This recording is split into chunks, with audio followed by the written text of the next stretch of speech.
Hello viewers, நாங்கள் இந்த சீரீஸில் கடந்த காலத்தில் வந்த full OL pass papers and model பேப்பர்ஸோட ஃபுல் எலாபரேஷன் பார்த்துக்கிட்டு வரோம். நான் விபூஷன், நான் யூனிவர்சிட்டி ஆஃப் மொரட்டோவில் இன்ஃபர்மேஷன் டெக்னாலஜி அண்ட் மேனேஜ்மெண்ட் படிக்கிறேன். உங்களுக்கு இந்த வீடியோஸ் எல்லாம் பிடிச்சிருந்தா சப்ஸ்கிரைப் பண்ணுங்கள், லைக் பண்ணுங்கள், ஷேர் பண்ணுங்கள், கமெண்ட் பண்ணுங்கள். எந்த ஒரு பேப்பர் எக்ஸ்பிளனேஷனையும் மிஸ் பண்ணிடாமல் பார்க்குறதுக்கு மறக்காமல் சப்ஸ்கிரைப் பண்ணிடுங்க. இந்த வீடியோவில் அடுத்த 5 கேள்வி பார்க்க போகிறோம். முன்னுக்கு இந்த பேப்பரை பற்றி பார்க்கணும்டா முன்னுக்கு வீடியோஸ் இருக்கும், பிறகு இருக்குண்டா தொடர்ந்து வீடியோ அப்லோட் பண்ணி தான் இருக்கேன். பேப்பர் முழுமையாக இருக்குது, பார்த்துக்கொள்ளுங்க. சரி, இப்போ 11வது கேள்வியை பார்ப்போம். தரப்பட்டுள்ள வட்டத்தின் மையம் O ஆகும். AB ஒரு விட்டமும் DOB 150 பாகையும் ஆகும். DCBயின் பெருமனை காண்க.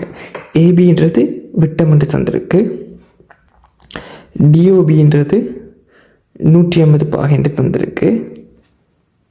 சரி, இது ஆரே, அப்போ இது ஆரே, இது ஆரே.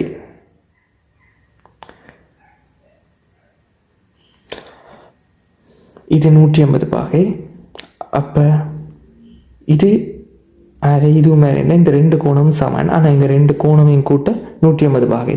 அப்போ என்ன, இது 75 பாகை. இது ஈஸியாக கண்டுபிடிச்சிடலாம். இது 75 பாகைன்னு. இப்போ எங்களுக்கு கேட்டது இது டிசிபின்ற பெருமன் தான் எங்களுக்கு கேட்டிருக்கு. டிசிபின்ற பெருமனுக்கான ஒரு வட்ட நாட்பக்கள் இந்த எதிர்கோணங்களோட கூட்டுத்தொகை 180 பாகை. அப்போ இது 75, இது 105 பாகை. நேரடியாக நீங்கள் 105 போட்டாலும் விட, இப்படி ஏதாச்சும் எழுதினா அதுக்கும் விட, ஆனால் நேரடியாக 105 போடலாம். 150, 75, 75க்கு என்ன எழுதணும் மனசால தெரியும். சரி,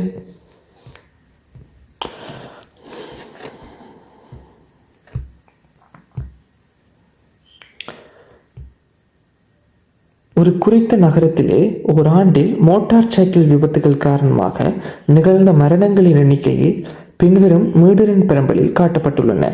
அதனை பயன்படுத்தி வரையப்பட்டுள்ள வலையுறு வரையத்தை பூரணப்படுத்துக. இதில் என்ன இருக்குது? இதை விட ஒரு மொக்க கேள்வி வரையிலமா? எல்லாரும் ஏதாச்சும் கேள்வி ஏதாச்சும் சரி எடுக்கணுன்றதுக்காண்டி வர பேசிக்கான கேள்விகள். 15லேருந்து 20, இப்படித்தான். 15லேருந்து 20, 20லேருந்து 25, 4 அங்கேயும் எல்லாம் கிடையாது. வலையுறு பூரணப்படுத்த கூட தேவையில்லை, ஒன்றுமே இல்லை இந்த கேள்வியில். சரியான ஈஸியான கேள்வி. உருவில் உள்ள வட்டத்தின் மீது ABCD ஆகிய புள்ளிகள் உள்ளன. மேலும் AD சமாந்தரம் BC ஆகும். உருவில் தரப்பட்டுள்ள தகவல்களுக்கு ஏற்ப CPDயின் பெருமனை காண்க. இது CPD, இது இந்த பெருமனை கேட்டிருக்கு. இது என்ன சமாந்தரம் தானே? இது 40 பாகைண்டா, இது 40 பாகை.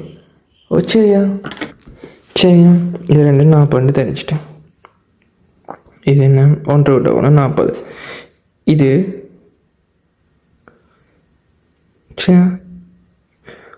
இதுவும் ஒரே வட்ட தொண்ட கோணம். இது 40டா, இது 40. அப்போ இது என்ன, 80 பாகை உள்ளது. அடுத்த கேள்வி, அடியின் பரப்பளவு. 14வது கேள்வி, அடியின் பரப்பளவு 77 சென்டிமீட்டராகவோ இருக்கும் செவ்வரிய வடிவம் உள்ள ஒரு பாத்திரத்தில் 20 சென்டிமீட்டர் உயரத்திற்கு நீர் உள்ளது. இந்நீர் முழுவதையும் அடியின் ஆரை 7 சென்டிமீட்டராக உள்ள ஒரு செவ்வட்ட உருளை பாத்திரத்தில் இடும்போது அப்பாத்திரத்தில் எவ்வளவு உயரத்திற்கு நீர் இருக்கும்? சரியா? அடியின் ஆரை 6ஆகவும் உயரம் எச்சாமல் ஒரு செவ்வட்ட உருளை என்ற பரப்பளவு πr²h அவனே தாரான். இதுக்கு மேலே என்ன இருக்கு? இதை πrh போடு, π²rh. சரியா?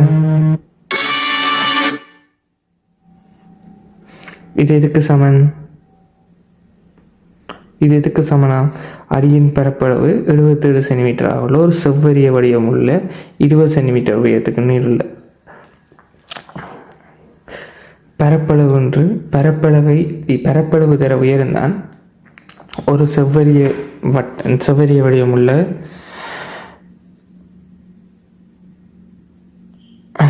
அதுண்ட பரப்பளவு. சரியா? கனவளவு. பரப்பளவு தர உயரம். பரப்பளவு என்ன, 77. உயரம் என்ன, 20. இதை சுருக்கினா எச்சினை விட 10 வரும். சுருக்கி பாருங்க.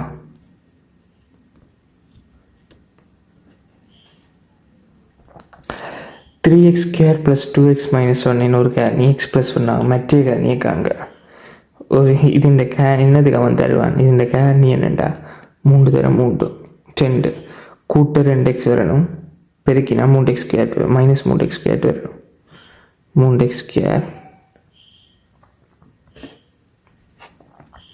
-3x தானே வரணும். 3x - x -1 சரியா.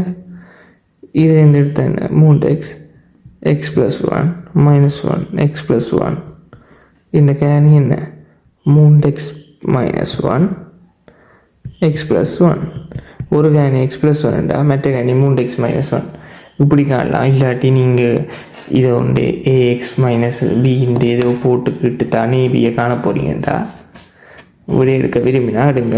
இந்த கேள்விக்கு சிம்பிளாக செஞ்சுட்டு போயிடலாம் சரியா. அடுத்த வீடியோவில் அடுத்த 5 கேள்வியை பார்ப்போம். படிக்கிறெல்லாம் பார்த்துட்டு போங்க.